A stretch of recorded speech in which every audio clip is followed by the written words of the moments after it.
40-წლიან სწავლებაზე გადასვლა რამდენიმე არგუმენტით იყო გამაგრებული. ერთი იყო ეს, რომ ქართული საგანმანათლებლო სივრცე დაუახლოვდეს ევროპულს და ამერიკულს. მეორე არგუმენტი იყო ის, რომ რაც უფრო გვიან იღებს გადაწყვეტილებას ახალგაზრდა მომავალ პროფესიაზე და მომავალ საქმიანობაზე, მით უფრო გააზრებულია, ხო? რაც უფრო დასრულებას აქში აკეთებს ამ არჩევანს.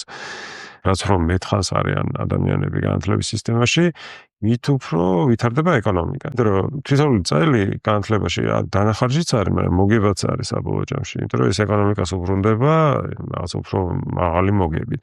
რაც უფრო დიდხანს არიან ადამიანები განათლების სისტემაში, მით უფრო მეტად ითვისებენ იმ კომპეტენციებს, რაც მნიშვნელოვანია მოქალაქეობისთვის. მაგალითად, რაც უფრო დიდხანს განათლების სისტემაში, მით უფრო გააზრებულ არჩევანს აკეთებ არჩევნებზე.